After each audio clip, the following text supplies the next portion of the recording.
If pictures are worth 1,000 words, then an infographic is like an essay your target can read in a matter of seconds. Welcome back to Better Advocacy in 10 minutes or less. Last time we discussed press clippings, the first of two ways to grab a politician's attention. This video is all about infographics. So, what's an infographic? It's what its name implies. It's a graphic that conveys, wait for it, information. If you're not sure what I'm talking about, I know you've seen them. It could be as old school as one of those graphs or pie charts that you might have done back in elementary school, or it could be something as snazzy and stylish as clip art with a little bit of text that evokes an emotion. Let's look at some examples of infographics. All right, graphs are infographics. You probably remember these from math class back in elementary school when you were comparing how many apples Susie and Jamar had. Well, the same concept works here. If you want to show a disparity created by a current policy, then an old school bar graph is the way to go. Now, here's an example that I pulled from a one-pager. You can quickly see how one bar is so much larger than the other. There is no need to wade through the numbers. The picture tells the story. Another style of infographic focuses more on the graphic than the info. Here I've grabbed another one. You see in the middle of this one pager, there's a set of 3 icons, and each with just a little bit of text. It's not telling you that much information, but the graphic is getting your attention. It's emphasizing what's important and helping to tell the story of your one pager, but with a picture instead of words. You know this is important. Think about the last time you were looking at a one pager with no infographics and one that did have infographics.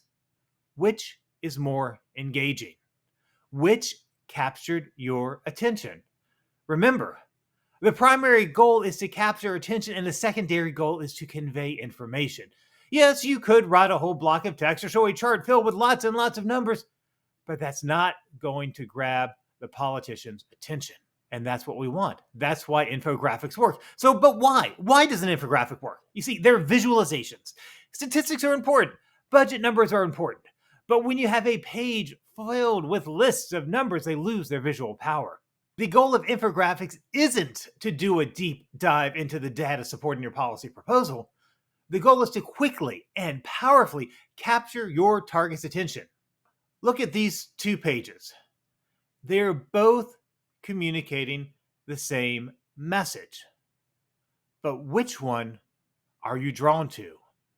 Which captures your attention? Well, it's the one with the pictures, right? Most people are visual. They're drawn to pictures, graphs, icons, instead of blocks of text. Infographics allow you to harness this fact to make your argument more engaging, compelling, and most importantly, persuasive. So how do I make an infographic? Usually the easiest option is to take one that's already in use that makes your point. Was there a news clipping that included a graph that visually showed the need for your policy proposal? Grab that. There are different tools for doing a screen grab that you can turn into an image file. My computer runs Windows, so I just use their snipping tool. Whatever operating system you're using probably has something similar.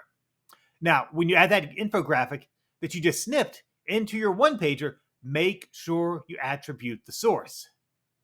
It makes your point more powerful because this shows that the respected media source you got it from agrees with you, or at least their data agrees with you. If you can't grab one from an existing media source, then you can make your own. If you're looking for a data-driven infographic, start with whatever spreadsheet you use and make a graph using their tools. If you use spreadsheets, you can probably do this pretty easily. If not, there are lots of great tools out there to show you how. Now, once you have your graph ready, you can either save it as an image file or, once again, use the snipping tool, whichever is easier for you.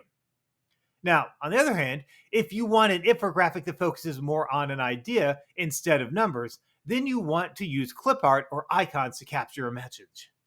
I'm a big fan of Canva, and if you're a nonprofit, you can get their pro version for free if you're willing to jump through a couple hoops. Here's a one-pager I made to introduce one of my clients. The logo is original, but the rest of the graphics and formatting came from a Canva template and their graphics collection. Here, I'm not pushing for any specific policy asks. Instead, I'm introducing the Advocacy org to a new set of legislators who have just been elected.